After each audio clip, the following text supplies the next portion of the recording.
প্রশ্ন হচ্ছে সংখ্যালঘু কারা? যথার্থ সংখ্যালঘু হচ্ছে দুর্বৃত্তরা। বাংলাদেশের অধিকাংশ মানুষ অসাম্প্রদায়িক, বাংলাদেশের অধিকাংশ মানুষ ভালো, বাংলাদেশের প্রতিটা মানুষ ধার্মিক।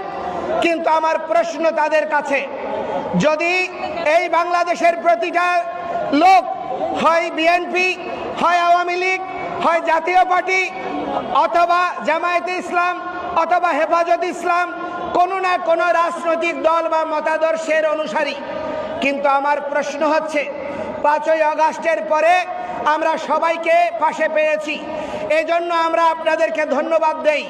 কিন্তু আমাদের কোনো হিন্দুরা মনের সাহস নিয়ে দীপ্ততার সঙ্গে যেই কথাটি বলতে পারেনি, জামায়াতে ইসলামের আমিরে জামায়াত তিনি বললেন যে কোনো মুসলমান পাহারা দিয়ে নামাজ পড়ে না, কোনো মুসলমানের মসজিদ পাহারা দিতে হয় না, তাহলে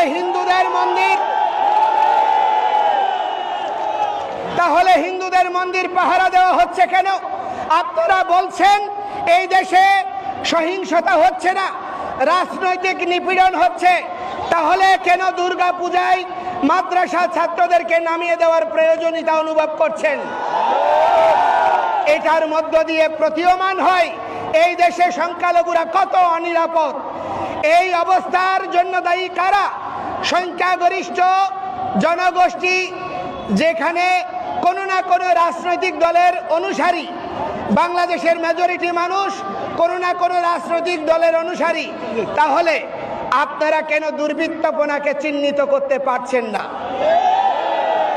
আওয়ামী লীগ যখন ক্ষমতায় ছিল 2001 সনের সাম্প্রদায়িক নিপীড়নের জন্য চুপ্পু কমিশন গঠন করা হয়েছিল।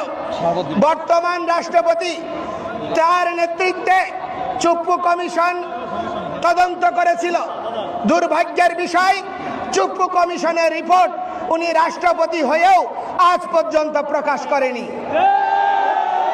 স্বর্ণকমল জুয়েলার্স নিয়ে এসেছে শারদার্ঘ অফার 30th সেপ্টেম্বর থেকে 10th অক্টোবর 2024। সোনা এবং হীরের গয়নার উপর পান দুর্গাপুজোয় আকর্ষণীয় অফার। 100% ছাড় হীরের, 25% ছাড় সোনার গয়নার মজুরিতে। মেগা লাকি ড্রতে 30 গ্রাম সোনার গয়নার সাথে প্রতিদিন লাকি ড্রতে 3টি হোম অ্যাপ্লায়েন্সেস।